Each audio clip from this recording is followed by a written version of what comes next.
Chicago wind cut through my coat as if it wasn't there, finding the gaps in my scarf with cruel precision as I trudged up the cracked sidewalk to my apartment building.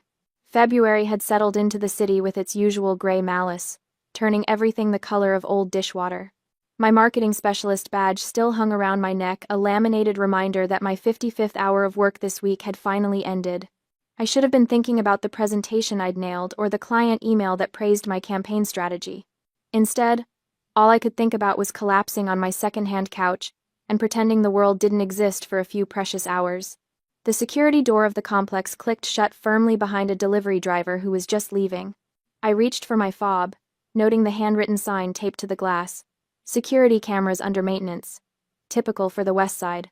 But at least the magnetic lock engaged with a reassuring thud, separating the chaos of the street from my small sanctuary. I stopped complaining about the building's quirks long ago. At 26 and pulling in $55,000 a year in one of America's most expensive cities, I'd learned to pick my battles. I believed the heavy steel door kept me safe. I didn't realize then that a locked door is only a deterrent to honest people, not to someone patient enough to wait for a careless neighbor to hold it open out of politeness. My apartment was on the 3rd floor, number 3C.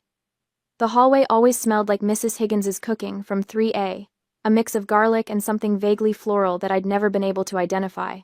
Today, though, something felt different. I slid my key into the deadbolt. It turned smoothly, the way it always did. No scratches around the lock, no signs of forced entry. The door swung open on hinges that needed oil, and I stepped inside. That's when I felt it. You know that feeling when you walk into a room and somehow know someone else has been there? It's not logical. It's not something you can point to and say, aha, evidence. It's deeper than that, primal. A shift in the air, a disturbance in the energy of your private space. My $800 TV still sat on its cheap IKEA stand, the screen reflecting the fading afternoon light. My laptop remained on the kitchen counter where I'd left it that morning. Nothing was missing. Nothing was obviously wrong. But everything was wrong. I set my purse down slowly, my hand instinctively reaching for my phone. The photos on the shelf, the one of Hannah and me at her graduation, the one of Maya and me at that karaoke bar, they were angled differently, just slightly, as if someone had picked them up to look at them, then set them back down without paying attention to exactly how they'd been positioned. I moved toward the kitchen. The smell hit me then. Tomato sauce. Rich, seasoned, definitely homemade. But I hadn't cooked anything with tomato sauce in weeks. My fridge contained half a rotting bell pepper, some questionable milk, and a drawer full of takeout condiment packets. That was the reality of working 50-hour weeks on a survival wage. My heart started hammering against my ribs. The rational part of my brain screamed at me to call 911. Someone had been in my apartment. Someone had been in my space, touching my things, cooking in my kitchen. But then the other voice kicked in, the one I'd been training since childhood. The voice that said, don't make a scene, don't overreact, don't create drama where there might be a reasonable explanation. Maybe I was being paranoid. Maybe the photos had always been at that angle and I just hadn't noticed. Maybe the smell was drifting from a neighbor's apartment through the heating vents. Maybe I was losing my mind after another brutal week of deadline after deadline, of making $55,000 stretch across rent, utilities, student loans, and the basic human need to occasionally eat something that didn't come from a microwave. My phone buzzed in my hand, making me jump. A text message. From Mom. I stopped by to leave some food and see if my daughter is okay. Your fridge was too empty. The words on the screen blurred as my vision tunneled. My breath came shallow and fast. She was here. My mother had been in my apartment, walking through my rooms, opening my refrigerator, judging the contents of my life. Another text followed immediately. Used my spare key. Hope you don't mind. Love you. Hope I don't mind. The memory crashed over me like a wave, pulling me under. 2 years ago, moving day. I'd been so excited, so proud. My first apartment, my first real taste of independence after 4 years of college and 2 years of living at home while I saved up for a security deposit. Patricia Shepard, my mother, had helped me carry boxes up those 3 flights of stairs. She'd admired the space, even though it was tiny and the bathroom tiles were cracked and the bedroom window looked out onto a brick wall. She'd hugged me tight and told me how proud she was. And then, as she was leaving, she'd paused at the door. Honey, Would you mind if I kept a spare key? You know, just for emergencies. What if you lock yourself out? Or what if there's a fire and you're not home and the firefighters need to get in? Or what if you get sick and I need to bring you soup? Her voice had been so reasonable, so maternal, so full of concern. I'd hesitated. Something in my gut had twisted, a warning I didn't understand. But how do you say no to your mother? How do you tell the woman who raised you that you don't trust her with access to your home? What kind of ungrateful daughter would that make me? So I'd said yes. I'd handed over that spare key with a smile, believing I was just being practical, believing that her controlling nature was just love manifesting in an overprotective way. I stood in my violated kitchen now, staring at that text message, and felt the fool I'd been. My hands shook as I pulled up her contact and hit the call button. It rang 3 times before she answered. Leah, I was just thinking about you. Did you get my message? I left you some nice chicken casserole in the fridge. You looked so thin the last time Mom. My voice came out harder than I'd intended. You can't just come into my apartment whenever you want. Silence on the other end. Then, in a smaller voice, I was just trying to help. You didn't ask permission. I'm your mother, Leah. Since when do I need permission to make sure my daughter is eating properly? You work those terrible hours at that job, and I know you're not taking care of yourself. Someone has to.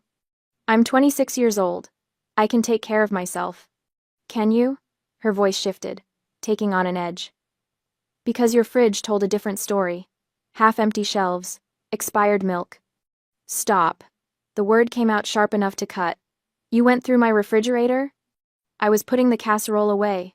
I had to make room. My free hand gripped the kitchen counter so hard my knuckles turned white. I need that key back. Another silence. Longer this time. When she spoke again, her voice was thick with tears. You're going to take away my key? You're going to lock your own mother out like I'm some kind of criminal? Mom, please don't. After everything I've done for you. After all the sacrifices your father and I made. After the college tuition. After the years of putting your needs first. After, her voice broke on a sob. Is this how you repay us? By treating me like I'm not even welcome in my own daughter's home? Guilt crashed through me, hot and familiar. This was the dance we'd done my entire life. I set a boundary. She weaponized emotion. But I held firm. I'm not saying you're not welcome. I'm saying you need to call first. You need to ask. You can't just walk in whenever you feel like it. Fine. The word was clipped, cold. Fine, Leah. If that's how you want it. I'll give you back your precious key. I'll meet you tomorrow after you get off work. Will that satisfy you?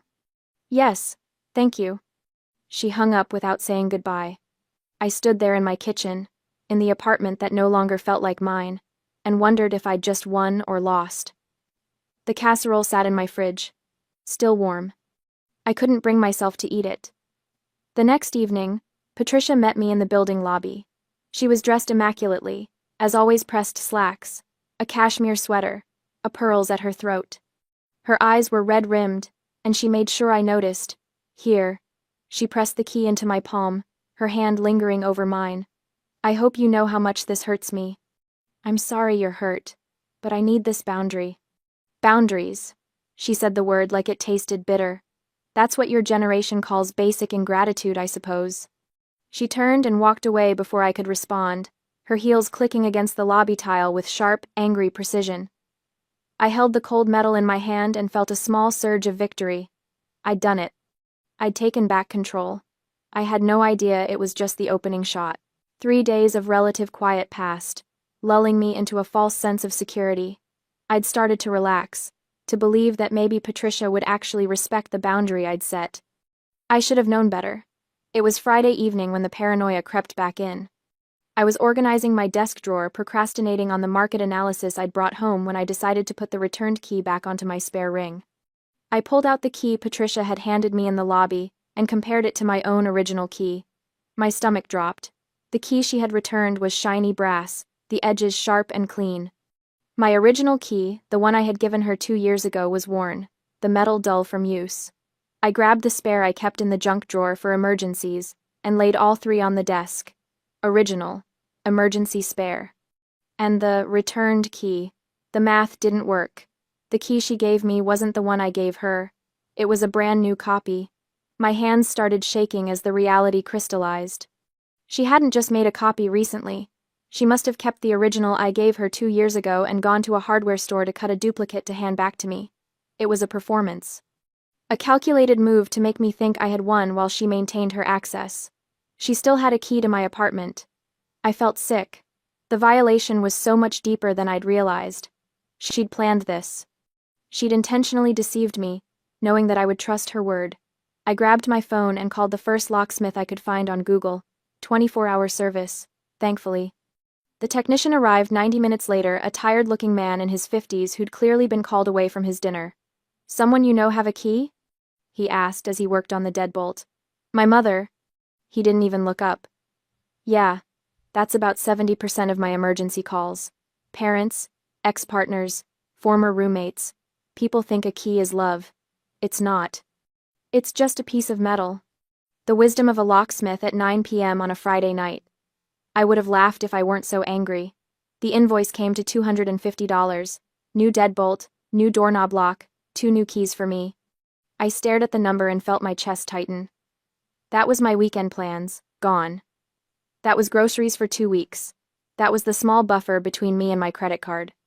I handed over my debit card and tried not to think about the instant ramen I'd be eating for the foreseeable future, but I could breathe again. She couldn't get in now. The locks were mine. Except the attack had already shifted to a new front. The text came from Dad on Sunday afternoon.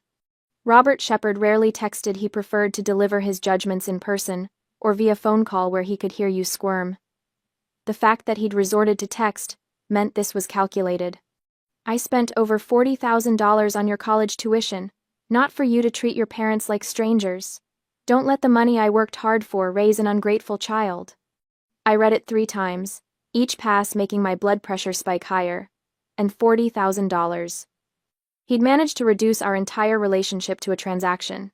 4 years of a state university, partially covered by scholarships and my own student loans, plus the portion they'd contributed as parents, all of it weaponized into a guilt bomb designed to detonate my resistance. Another text followed. "Your mother cried for 2 hours after you accused her of being a criminal. Is this who you've become?" I typed and deleted 5 different responses. Everything I wanted to say about boundaries, about respect, about the fact that changing my locks wasn't an accusation, but a necessity, would just be twisted. Used as evidence of my ingratitude, my coldness, my transformation into someone they didn't recognize. So I said nothing. I let the messages sit there, unanswered. But the silence didn't protect me. Patricia started calling. 3 times a day at first, then more. She'd leave voicemails that started sweet, "Just checking in on my baby girl," and ended with barbs, "I guess you're too busy for family now." Robert sent emails to my work account. Professional sounding at first glance, but anyone who read between the lines would see the manipulation. "Hope you're doing well. Mom mentioned you've been stressed. We're always here if you need to talk about what's really going on." What's really going on? As if my need for privacy was a symptom of some deeper problem they needed to diagnose and fix. The calls came during my lunch break, during meetings, during the precious quiet morning hours before work when I tried to center myself for the day ahead. My phone became a weapon pointed at my peace of mind. I started letting everything go to voicemail. I stopped reading the texts immediately, but even that didn't stop the constant buzzing, the notifications stacking up like bills I couldn't afford to pay. Hannah noticed first. We were having coffee on a Wednesday afternoon, a rare break in both our schedules, when she grabbed my phone off the table. "Leah, you have 47 unread messages. 47. "I know. Are they all from?" "Mostly." I took the phone back and silenced it. "Some are from Dad too now." Hannah's expression shifted from concern to anger. "They're tag-teaming you." "It's fine. I changed the locks. They can't actually get in anymore. But they're still getting to you." She leaned forward, her voice dropping. "You've lost weight. You look exhausted. When's the last time you slept through the night?" I didn't answer because we both knew the truth. The physical lock on my door had stopped the intrusion into my space, but it had done nothing to stop the psychological siege. If anything, it had escalated. Patricia had moved beyond voicemails. She'd started showing up at my building, not coming upstairs but lingering in the lobby.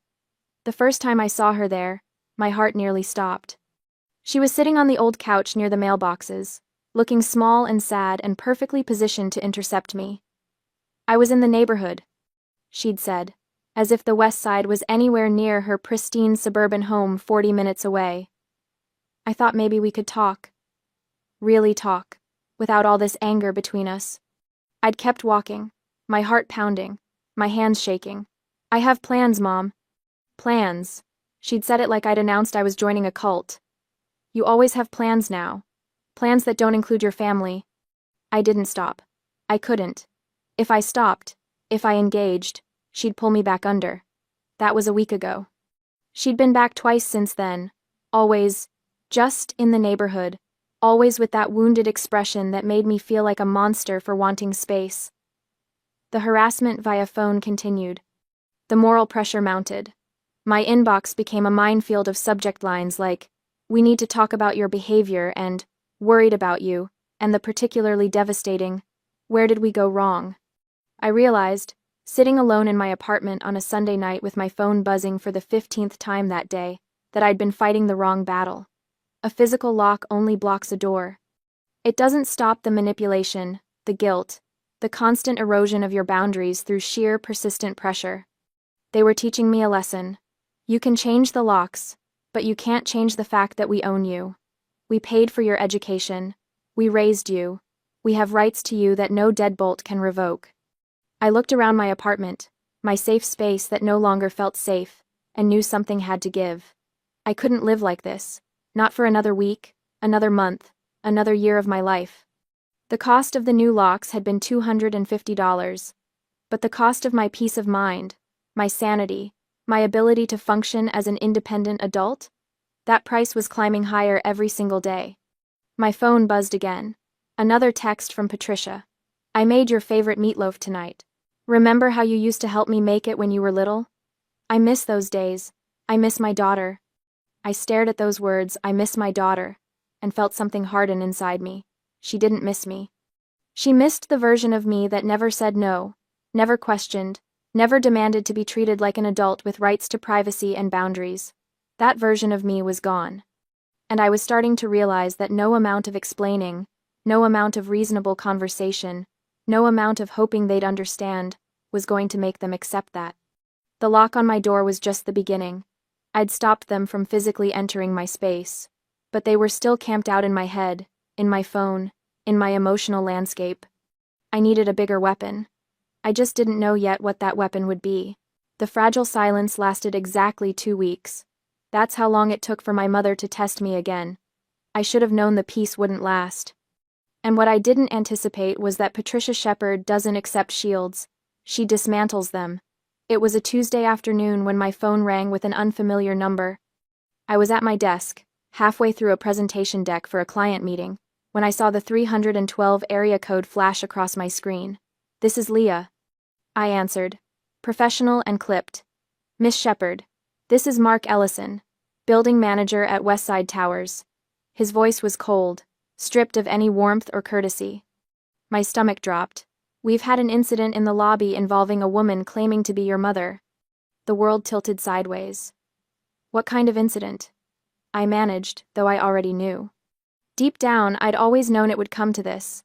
"The police are here, Miss Shepard. I think you need to know what happened." 20 minutes earlier, according to Mark's account, my mother had walked into the building lobby with her usual confidence, the kind that comes from never being told no. She'd marched straight to the elevator bank, pulled out her old key, and inserted it into the call button panel. Nothing. She'd tried again, and again. The key that had granted her unauthorized access for months was now just a useless piece of metal. That's when she'd pivoted to the reception desk. "I need you to let me into my daughter's apartment," she'd announced to Marcus, the security guard who'd been on duty. Not asked.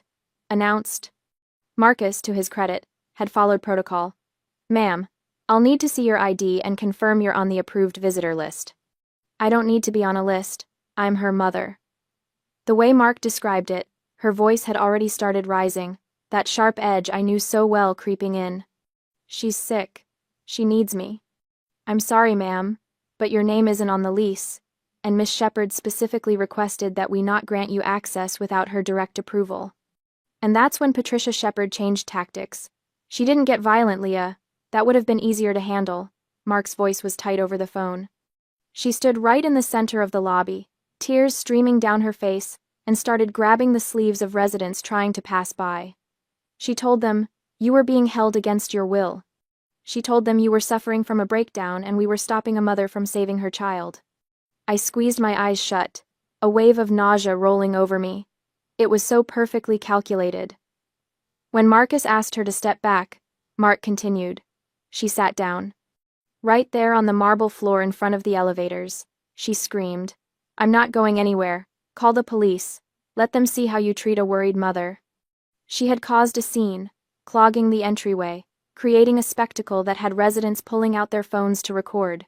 She had weaponized the pity of strangers against the building's security protocols.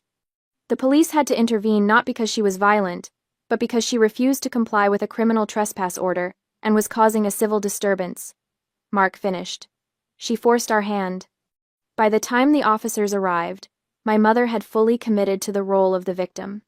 She'd wept to the officers, showing them her old key as proof of her rights, begging them to force the building to let her in, but Marcus had his instructions. And Mark Ellison had the lease with only my name on it, and the police had a woman creating a disturbance on private property who refused to leave. They'd filed a report. Official. On record. Case number and everything. Then they'd ordered her to leave and not return. "Miss Shepherd." Mark's voice cut through my horrified silence. "I need to be clear about something. This building has a reputation to maintain. We have elderly residents, families with children, and we cannot have this kind of theatrical disturbance happening in our lobby." "I understand," I whispered, gripping my phone so hard my knuckles went white. "I'm so sorry." "If this happens again," he continued, and his tone was ice, "we will be forced to terminate your lease early, and I want you to understand what that means. It will go on your rental history. Your credit score will take a hit. Every landlord you apply with in the future will see that you were evicted for cause." My vision blurred. "In America, your credit score isn't just a number, it's your second life. It determines whether you can rent an apartment, buy a car, sometimes even get a job. And rental history? That's the difference between having a home and being denied at every application." I was standing on the edge of a cliff, and my mother's hands were on my back.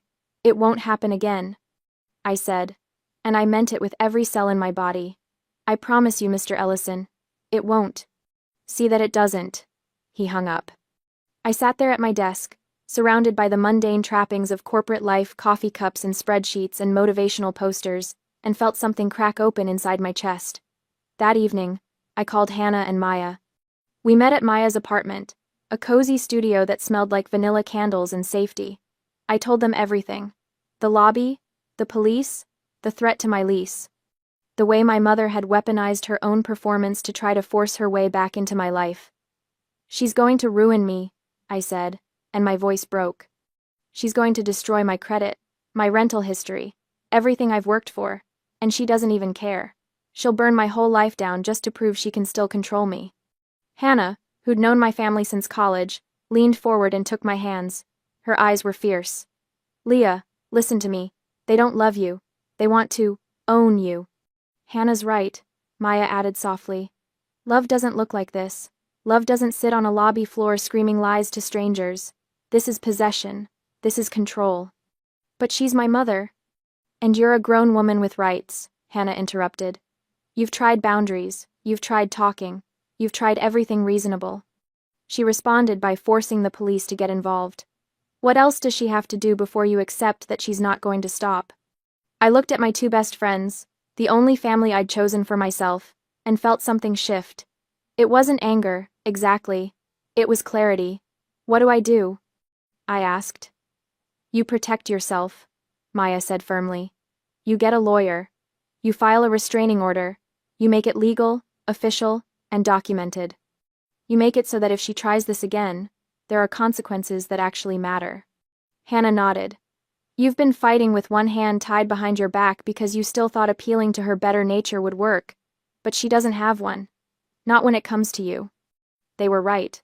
I'd been clinging to the fantasy that somewhere inside Patricia Shepard was a mother who would wake up and see what she was doing to me, but that mother, if she'd ever existed, was gone. I pulled out my phone and looked at the text thread from my father. The one where he'd demanded repayment for my tuition. The one where he'd called me selfish and ungrateful. Then I opened my photos and pulled up the screenshot I'd taken of Mark Ellison's number. "I need a copy of that police report," I said aloud. Maya raised her eyebrows. "Why?" "Why?" "Because I'm not asking nicely anymore," I replied. "I'm going to court.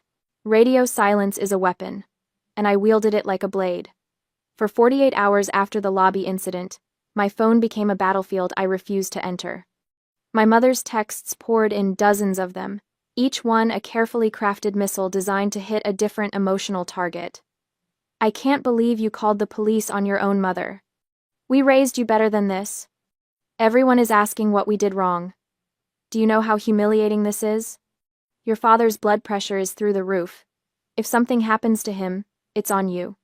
My father's texts were worse because they came wrapped in the language of finance and obligation. "We are willing to forgive the $40,000 if you apologize and give us back the key. This is your last chance to make this right before we take legal action. You're throwing away your family over a door lock. Think about what you're doing." I didn't respond. Not once. Each text went unanswered, each voicemail unplayed. I didn't block them, not yet, because every message was evidence. Every threat, every guilt trip, every manipulation was another brick in the case I was building. They thought my silence was fear. They thought I was cowering, preparing to surrender. They had no idea I was preparing for war. On Thursday morning, I walked into my bank and withdrew $300 from my emergency fund. The teller counted out the bills with mechanical efficiency, oblivious to the fact that she was handing me ammunition. $300. In the grand scheme of things, it wasn't much. But it was enough to file court paperwork, enough to make my boundaries legally enforceable, enough to finally make them stop. From the bank, I drove to the Westside Towers office. Mark Ellison looked up from his computer with barely concealed wariness when I knocked. "Miss Shepard." "Mr. Ellison, I need a copy of the police report from my mother's incident." I kept my voice steady. "Professional. For legal purposes." He studied me for a long moment, then nodded slowly. "I can get you that. Give me 10 minutes. When he returned, he handed me 3 stapled pages, the official Chicago Police Department incident report, complete with case number, officer names, and witness statements. Marcus's account of my mother's behavior was damning in its clinical precision. Subject created a civil disturbance by impeding resident access and refusing to vacate the premises. Subject made false claims regarding resident welfare to incite bystander intervention. Subject refused multiple requests to leave private property. "Thank you," I said quietly. "Miss Shepard," Mark said as I turned to leave. "I hope you're handling this." "I am," I replied. "I promise you, I am." Later that day, the Cook County District Court building was imposing in the way government architecture always is, all concrete and authority, designed to make you feel small. I clutched my folder of evidence and walked through the metal detectors with my head high. The clerk's office was on the 3rd floor. Behind the desk sat a woman in her 50s, with sharp eyes and efficient hands. Her nameplate read, Dana Whitmore. "I need to file for a restraining order," I said. Dana didn't even blink. She'd probably heard that sentence 1,000 times. "Temporary or permanent?" "Temporary. For now." She slid a form across the desk. "Fill this out. Be specific about dates, times, and incidents. If you have documentation, that helps." I sat in one of the plastic chairs bolted to the floor and began writing. Everything spilled out onto the page: the unauthorized key, the intrusion into my home, the changed locks, the lobby breakdown, the police report. I made sure to emphasize the specific legal language I had researched the night before. That my mother's escalating behavior constituted a credible threat of imminent harm to my mental well-being and housing security. I attached the printouts of my parents' text messages that I'd prepared at the office earlier. When I brought the completed petition back to Dana, she read through it with practiced efficiency. Her expression never changed, but when she reached the police report, she paused. "This is good documentation," she said, looking up at me. "Most people don't have this." I learned fast. I replied. She stamped the papers, processed my $300 payment, and handed me a receipt. Judge Ramirez is fair when it comes to these disputes. You cannot lose this case. Don't worry. Thank you. I took the papers with trembling hands. Thank you so much. Dana's expression softened just slightly. You're doing the right thing. Don't let anyone tell you otherwise. From the courthouse, I went back to see Mark Ellison. This time, I came armed. Mr. Ellison, I filed for a restraining order today. I placed the copies on his desk, the TRO petition, the police report, the court receipt. I want you to know I'm taking this seriously. He picked up the documents, reading carefully. This is good. This is very good. There's something else, I continued, my heart pounding. I need to break my lease early. His expression clouded. Miss Shepherd, you're aware there's a penalty. Section 14.3 of the Illinois Safe Homes Act, I interrupted. Tenants who are victims of stalking or harassment with documented police reports are allowed to terminate their lease without penalty if they face a credible threat of imminent harm on the premises. I have the police report. I have the restraining order petition. I qualify. Mark stared at me for a long moment, then down at the paperwork. I watched him piece it together, the liability risk of keeping me here, the continued threat of my mother showing up and causing more theatrical scenes, the legal protection I was invoking. Finally, he nodded. When do you want to be out? End of next week, if possible. I'll waive the penalty, he said, but you need to be out by the 31st. And Miss Shepherd? You're making the smart choice. No. I walked out of that office with my head spinning. The lease break penalty would have been over $2,000 money I didn't have, money that would have trapped me in place. Instead, I just saved every penny. Money I could now use for a deposit on a new apartment. Money I could use to disappear. My phone buzzed. Another text from my mother. We're coming over next Saturday to talk about this face-to-face. We'll bring lunch. Your favorite? Meatloaf. I looked at the message and felt nothing but cold determination. Come next Saturday. I won't be here. And by the time they realized what I'd done, it would be too late. 5 days later, I learned that the price of freedom is often comfort. I signed the lease on Tuesday afternoon next week. The new studio in the Riverside Towers was safer, undeniably doorman, key fobs, cameras everywhere, but it was suffocatingly small. It was the only unit I could afford that offered the level of security I needed. My budget was shattered. The $300 for the court filing, the deposit, the first month's rent, it had drained me dry. I stood in my old apartment on Friday night, staring at my beloved sectional couch. It was the first nice thing I'd ever bought for myself. It wouldn't fit in the new elevator. Even if it did, it wouldn't fit in the new apartment. We have to leave it, I told Hannah, my voice hollow. We can try to pivot it. We can't, and I can't afford a bigger truck or a storage unit. So we dragged it down to the curb. I watched a scavenger pick it up 20 minutes later. That night, in my new, secure fortress of an apartment, I slept on a mattress thrown directly onto the bare floor. I ate instant ramen because I had exactly $30 left in my checking account to last me until payday.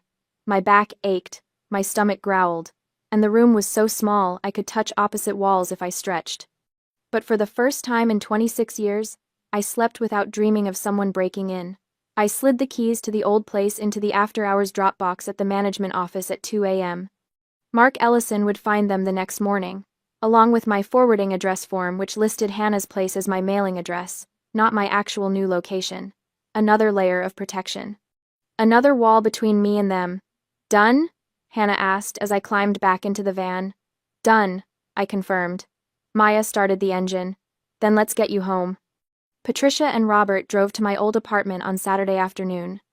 I know this because Hannah, who'd been watching my old building from a coffee shop across the street, yes, we'd gone full surveillance mode, texted me at 3:47 p.m. They're here. Your mom's wearing a cream cardigan and carrying a casserole dish. Your dad looks annoyed. I imagined the scene. Patricia, armed with comfort food and crocodile tears, planning her intervention. Robert, probably rehearsing his speech about responsibility and debt and how I was being dramatic. Both of them convinced that I was cowering inside, too weak to maintain my boundaries, ready to crumble the moment they applied enough pressure. They'd knock on the door. No answer. They'd knock again. Harder. Still nothing. Patricia would press her ear to the door, listening for movement. Silence. Eventually, they'd find Mark Ellison. He'd check his records, his expression neutral and professional. Miss Shepherd terminated her lease. She moved out earlier this week. No, I don't have a forwarding address beyond her friend's P.O. box. No, I can't give you that information. Privacy policy. Hannah sent another text at 4:23 p.m. They just left. Your mom looked furious. Your dad was yelling at her in the parking lot. I stared at my phone, waiting. It rang at 4:31 p.m. Mother's cell flashed on the screen. I'd blocked their numbers days ago. But I'd known they'd find a way around it, eventually borrowed phones, new numbers, whatever it took. So I'd set up a separate Google Voice number and given it to exactly 3 people: Mark Ellison, my HR department, and the court. That number forwarded to my real phone, but with a special ringtone. This call was coming through that line. Which meant they'd either charmed my old building manager into giving it up or found it on some forgotten form. I answered on the 4th ring. Hello? Where are you? Patricia's voice was ice wrapped in fury. What have you done? I've moved, I said calmly, sitting cross-legged on my mattress on the floor. As is my legal right, as an adult, with my own lease. You can't just disappear. I can, actually, and I have. Robert's voice cut in speakerphone then. Leah, this is ridiculous. We drove all the way over there to talk to you, and you're gone? What kind of daughter? The kind who files police reports, I interrupted. The kind who documents harassment. The kind who takes legal action when her parents refuse to respect basic boundaries. Silence. Then, legal action? I took a breath, savoring the moment. The petition for a restraining order was accepted by the court based on the police report from last week. The judge reviewed the evidence, the break-in, the trespassing, the harassment, all of it. The papers will be served. You're bluffing. But Patricia's voice shook. Am I? I guess you'll find out when the process server shows up. I hung up. My hands were steady. My breathing was calm. I felt powerful in a way I'd never experienced before. Not the cruel power of dominance, but the quiet power of self-protection. The power of boundaries enforced not by hope or guilt, but by law. Evan Brooks was waiting in their driveway when they got home that day. Hannah had given me his name. Her cousin worked at a legal firm that used him regularly. He's the best, she'd promised. Professional, persistent, and he doesn't take nonsense from anyone. I'd paid him $200 from my already strained emergency fund, worth every penny. According to Evan's text sent at 6:02 p.m., Patricia and Robert pulled into their driveway at 5:58 p.m., still arguing. He'd approached the driver's side window before Robert even turned off the engine. Robert Shepherd? Patricia Shepherd? You've been served. He handed them the thick manila envelope through the car window.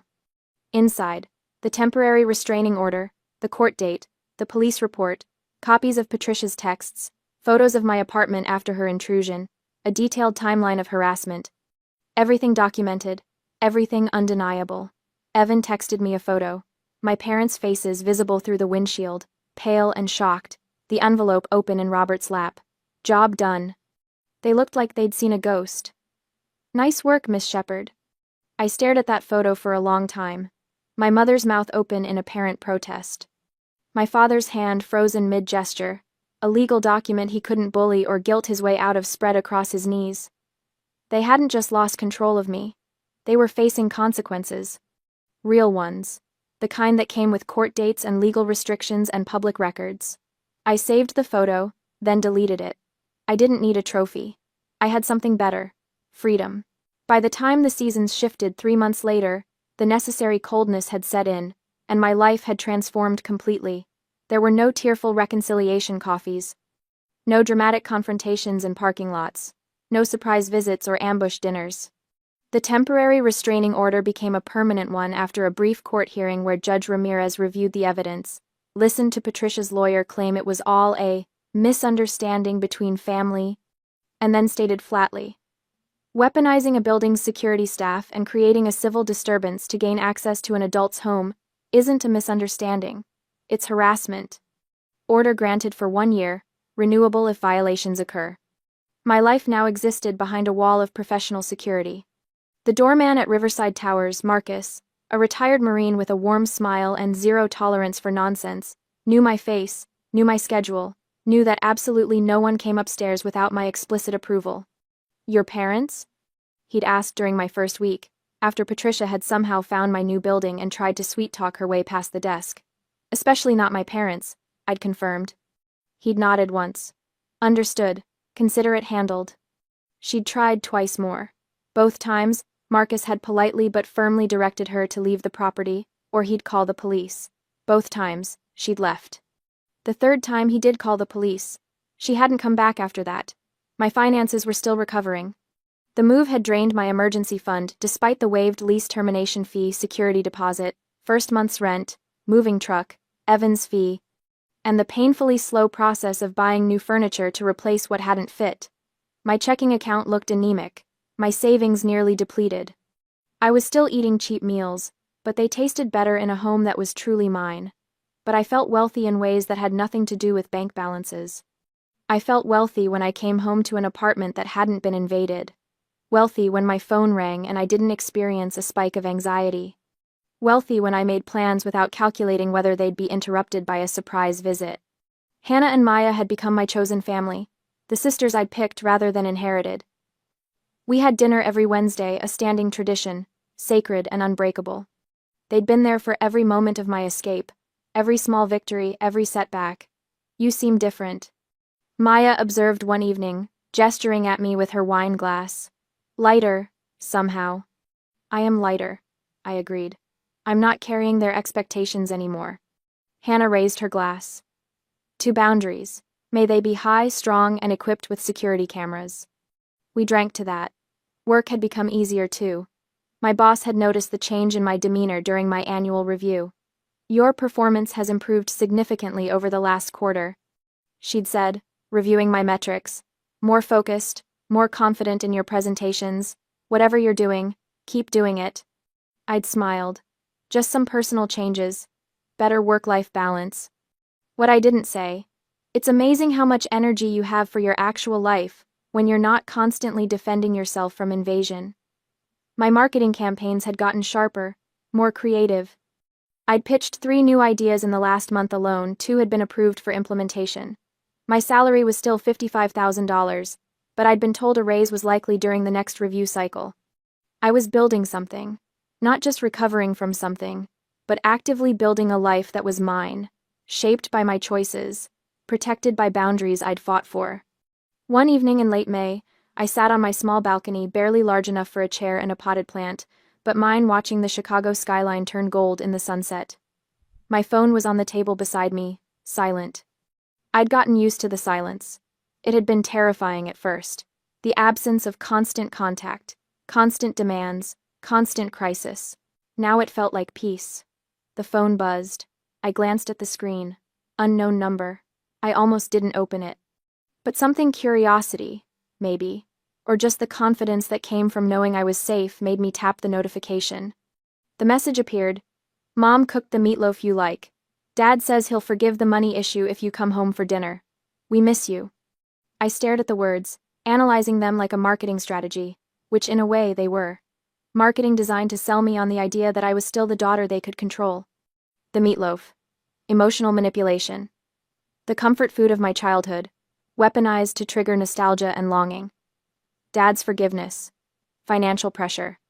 The imaginary $40,000 debt dangled like a carrot, the implicit threat that I still owed them, still needed their approval.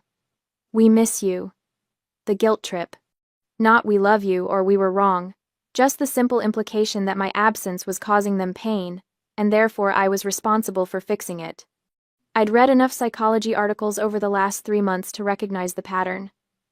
This was hoovering, the attempt to suck me back into the cycle by any means necessary. When aggression failed, they pivoted to nostalgia. When commands didn't work, they tried bargaining. Classic narcissistic playbook. I felt something looking at that message. Not guilt that surprised me. Not longing or sadness or regret. I felt pity. And beneath the pity, a vast, cool indifference.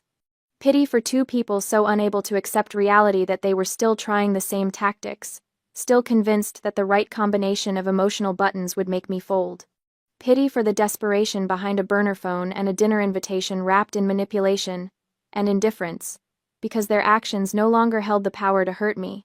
They couldn't see me as a person, only as a role they needed filled. Dutiful daughter, permanent child, emotional support system. I would never be that again. I tapped the number at the top of the screen. The options menu appeared. My thumb hovered over block caller for just a moment, not from hesitation but from acknowledgement. This was it. The final door closing. The last thread cut. I pressed it. The screen confirmed. Caller blocked. I set the phone down and looked back at the skyline. The city glittered in the growing darkness. 1,000 lights in 1,000 windows, each one representing someone living their own life, fighting their own battles, building their own peace. In the absolute silence of my balcony, with the city humming below and the stars beginning to appear above, I smiled. I was safe, and I was free.